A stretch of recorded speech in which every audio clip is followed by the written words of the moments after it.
આરોગ્ય અને પરિવાર કલ્યાણ વિભાગ ગુજરાત સરકાર દ્વારા વિસનગરના દેણપ ખાતે નવનિર્મિત પ્રાથમિક આરોગ્ય કેન્દ્રનું આરોગ્ય મંત્રી ઋષિકેશભાઈ પટેલના વરદ હસ્તે લોકાર્પણ.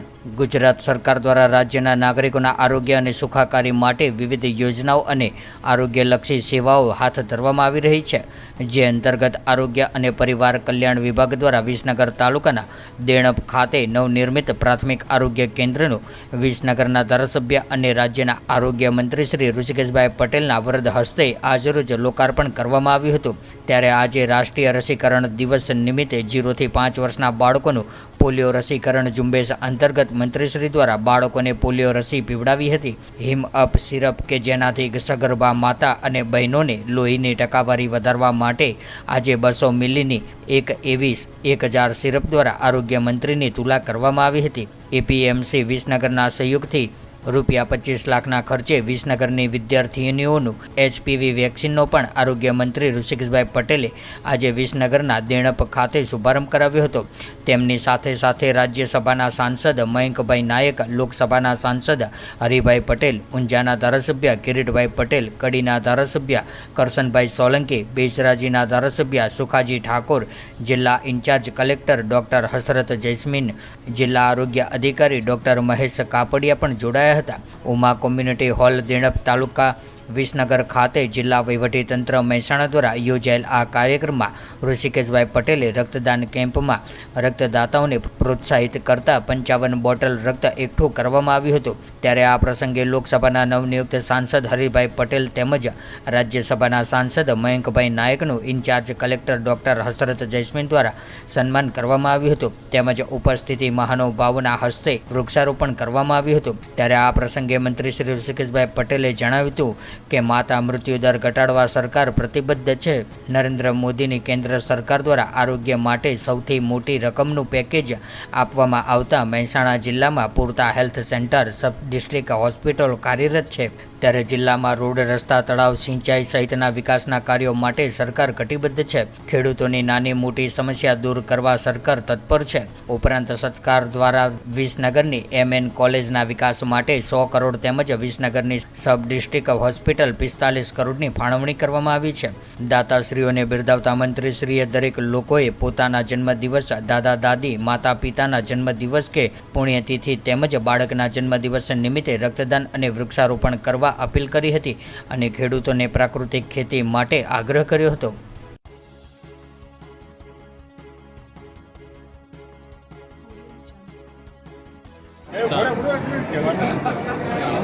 થોડા નીચે રાખો લોકો.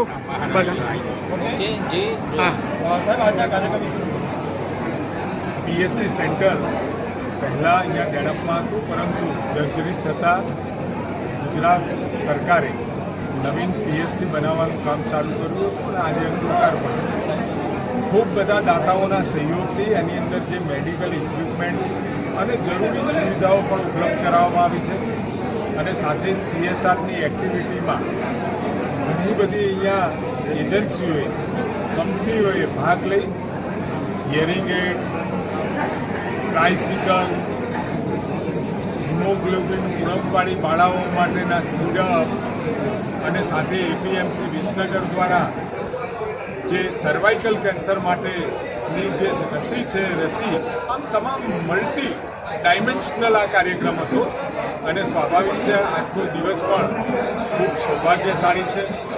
અમારા બંને ચૂંટાયેલા રાજ્યસભાના સાંસદ અને લોકસભાના સાંસદ આવતીકાલથી ગાંધીનગર જવાના છે. એ પહેલાં આજે એમનો કાર્યક્રમ હતો એટલે સ્વાભાવિક એમનો શુભેચ્છા સમારોહ જેવું પણ હતું. અને સાથે આજે પોલિયો દિવસ છે.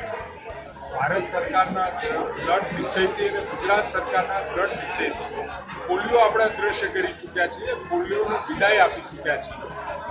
5 વર્ષ સુધીના તમામ બાળકોને આપણે પોલિયોની રસી પીવડાવીએ છીએ. ગુજરાતની અંદર 2007માં છેલ્લો કેસ જોવા મળ્યો હતો. એના પછી આપણને ગુજરાતમાં એક પણ કેસ જોવા નથી મળ્યો.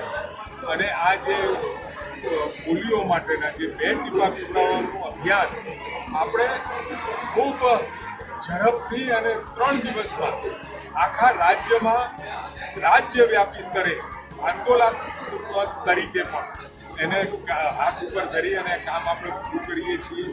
અને સાથે આજે શ્યામા પ્રસાદ બલિદાન દિવસ હતો ત્યારે જે છેવાડાની ચિંતા કરવાવાળો વિચાર, અંતિમ પાયદાન ઉપર બેઠેલા લોકોની ચિંતા કરવાવાળો વિચાર આજે મૂર્તિમંત થયો છે. મોદી સાહેબની કેન્દ્રની સરકાર અને ભારતીય જનતા પાર્ટીની ભૂપેન્દ્રભાઈની સરકાર આ માટે સતત પ્રયત્નશીલ છે કે આજે અને આવતીકાલે એ વિચાર છોડીને ક્યારેય ભારતીય જનતા પાર્ટી વિચારવાની નથી. કેવળ ને કેવળ જેને નથી મળ્યું એને આપવાની વાત, જ્યાં પહોંચ્યું નથી ત્યાં પહોંચાડવાની વાત અને સામાન્ય માણસને આ જઠરાગની ઠારમાં એને મકાનની ચિંતા, પીવાના પાણીની ચિંતા, આરોગ્યની, શિક્ષણની ચિંતા કરવા માટે સરકાર કટિબદ્ધ છે. અને સાથે આરોગ્યમાં પણ સમગ્ર ગુજરાતની અંદર હેલ્થ ફેસિલિટી વધારવા માટે સરકાર તનતોડ મહેનત કરી રહી છે. સાહેબ, મહેસાણા જિલ્લામાં આજે પોલિયોની કેટલી વેક્સિન આપવાની? આજે મહેસાણામાં લગભગ એક પણ બાળક બાકી ના રહે. 5 વર્ષથી નીચેના તમામ બાળકોને આવરી લેતો આ કાર્યક્રમ છે. એટલે હકીકતમાં તો વેક્સિનેશન પૂરું થયા પછી આપણને સાચો આંકડો મળે. એવી જ રીતે ગુજરાતમાં સાહેબ સાચો આંકડો ત્યારે જ મળે કે પૂરેપૂરું વેક્સિનેશન થઈ જાય. જવાહર ચાવડાએ સોશિયલ મીડિયામાં ભાજપનું પ્રતિકૂળ કરી મનસુખ માંડવીયા સામે પોતાની ઓળખ, ભાજપે એની ઓળખ ઉપર પોતાની ઓળખ દબાઈ દીધી. આ બાબતમાં મારે કંઈ કહેવું નથી. જે પણ કંઈ હશે જવાહરભાઈ સાથે વાતચીત પણ થશે.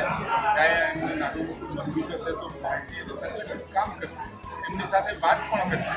પરંતુ અત્યારે એક ઘર હોય તો એ ઘરની અંદર પણ 2-4 વિરોધી સૂર નીકળતા હોય ત્યારે આવડી મોટી રાષ્ટ્રવ્યાપી અને દુનિયાની સૌથી મોટી પાર્ટી છે એટલે ત્યાં મતમુદ્દા હોઈ શકે. પરંતુ અંતે તો બધું સમુદ્રું જ ઉતરતું. Jawahar Chavda thank you. સાહેબ, સાબરકાંઠાના દોઢવાવના 10 લોકોની કુવતમાં અટકાયત છે અને 523 જેટલા ભારતીય નાગરિકોની અટકાયત છે અને બાબતે સાંસદે પણ રજૂઆત કરી છે પરિવારે.